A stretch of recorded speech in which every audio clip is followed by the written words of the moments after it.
রাজ্যে চলমান এসআইআর প্রক্রিয়া ঘিরে ফের তীব্র রাজনৈতিক চর্চা। কৃষিকাজের মৌসুমে ভোটার তালিকা সংশোধনের কাজ শুরু হওয়ায় সাধারণ মানুষের দুর্ভোগ বাড়ছে।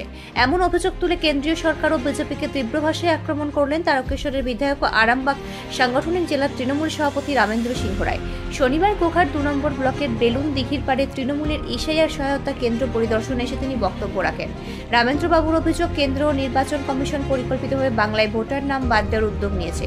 তার দাবি, পশ্চিমবঙ্গ থেকে ১,২৫,০০,০০০ বৈধ ভোটারের নাম মুছে ফেলার চেষ্টা চলছে। কৃষকরা ধান কাটায় ব্যস্ত আর তাদের এসআইআর নামে দৌড়ঝাঁপ করতে হচ্ছে।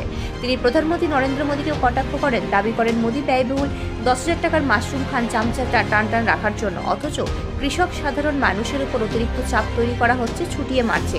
পাশাপাশি শুভেন্দু অধিকারীকেও আক্রমণ করে বলেন, শুভেন্দু থেকে দাদু হয়ে যাবে কিন্তু মুখ্যমন্ত্রী হতে পারবে না। তিনি জানান, মুখ্যমন্ত্রী মমতা বন্দ্যোপাধ্যায় নিজের বিষয়টির উপর নজর রাখছেন। তৃণমূলের পক্ষে রাজ্য জুড়ে সহায়তা কেন্দ্র খোলা হয়েছে যাতে কোনো বৈধ ভোটার তালিকা থেকে বাদ না পড়ে। গোঘাট থেকে সন্তোষ সাঁতরার রিপোর্ট, নিউজ আমার বাংলা।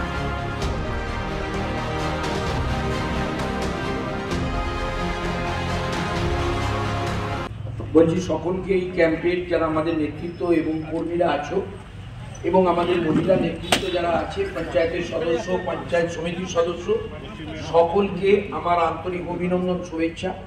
আর যে সমস্ত সাধারণ মানুষ এসেছেন এই কাজের মরশুমে, যেভাবে আপনাদেরকে বিপাকে ফেলেছে কেন্দ্রের বিজেপি সরকার নির্বাচন কমিশনারকে দিয়ে, উদ্দেশ্য একটাই, তাদের নেতারা বলছে পশ্চিমবাংলা থেকে ১,২৫,০০,০০০ মানুষকে ভোটার লিস্ট থেকে বাদ দেবে।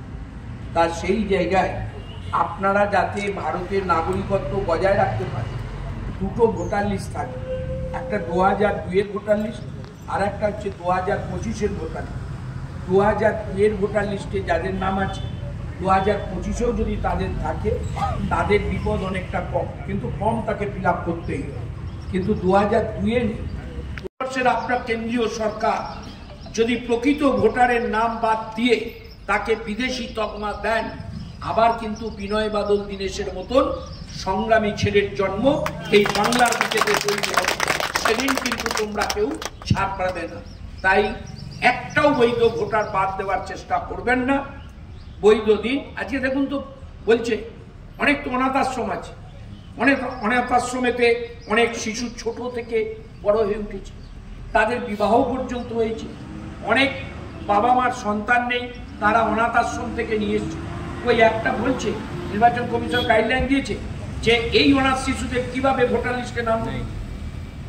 অনেক মানুষের বিরুদ্ধে কেস কাচারি আছে, অ্যারেস্ট হয়ে তারা জেলে আছে, বিচার হবে, আবার জেল থেকে ছাড়া পাবে, কেউ সাজাপ্রাপ্ত হবে, কিন্তু তারা তো ভারতীয় নাগরিক, তাদের তো ভোটার লিস্টে নাম থাকা দরকার।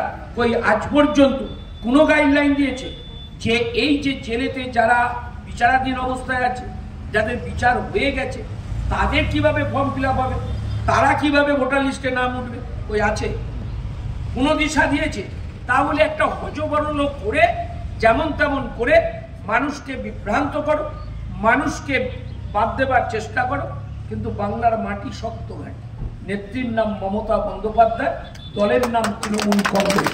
যতই করো চেষ্টা, ২০২৬-এ আবার মমতাই হবে বাংলা মুখ্যমন্ত্রী, এর বাইরে